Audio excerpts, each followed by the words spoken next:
taking care of the elders, that touches my heart. I'm kind of tearing up, but that's such a dope thing. One of the things that I wanted to ask you: how did you get into serving the community? Well, really quickly, just because this is on the record, I did want to clear up that I wasn't taking care of him just because he was old and dying. He was just getting older anyway and kind of needed some help. But ultimately, it wasn't compatible, so someone else had to come in to help him, and I did because I had small children I had to take care of, and so I did want to clear that up. So I was not able to stick the whole way through. So yeah. But to answer your other question, how did I get into social services? Mm-hmm. Well, just not just social services, and we could talk about that as well. We could get into that as well. But I'm talking about like your community work, right? When we linked up and we went to Southside Plaza and we cleaned up, like what sparked that idea? What gave you that thought? When did you actually start doing that? Yeah, well, that was actually my first time, but I had thought about it. Well, basically, what gave me the idea is that I come from the lowest class in society in Philadelphia.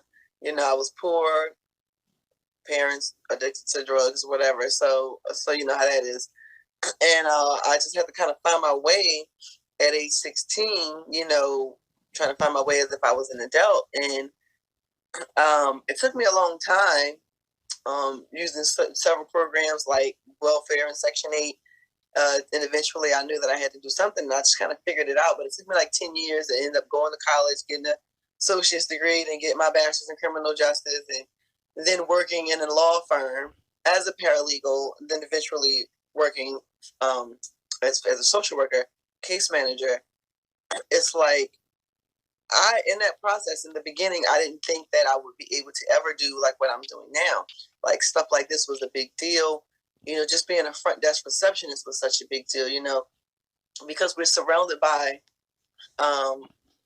such poverty and lack of go-getters, I guess, for lack of a better term, that you don't see certain jobs, or you know what I mean? So basically what I'm trying to say is, hopefully you're going to edit this good so that no, you're doing a great job. You're doing a great job. And we here at the ATPC, Powerful Positive Talk, everything is organic.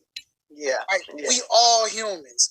I get tongue tied sometimes. That's what I call it. So or tongue twisted, and that's okay, right? But you're doing a wonderful job, right? Okay. Yeah. So keep speaking your pieces. Yeah. So. Just going through that struggle, and it took me 10 years to do what really could have been done in 4 or less.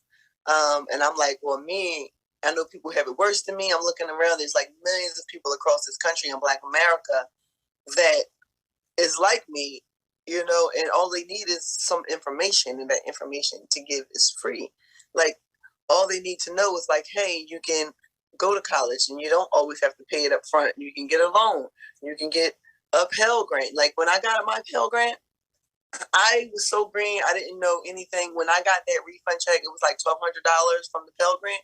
I called them to make sure that I can keep it because I didn't know what this was for, or was I allowed to keep it. Or I didn't know any of this, So things like that, just not being prepared and having the knowledge, just makes things a lot harder.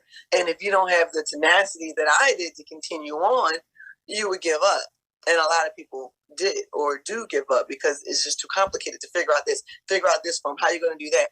So I just stuck with it. But my organization is here to literally hold people's hands and walk them through the process. Those who want it.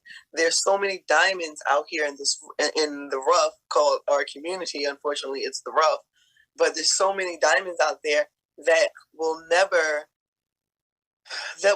be able to rise to their full potential because no one gave them hope, or they tried a thing and they wasn't able to do it once, or they lost their way along the way, and then they gave up. But I wanted to make this nonprofit to be that person, that we're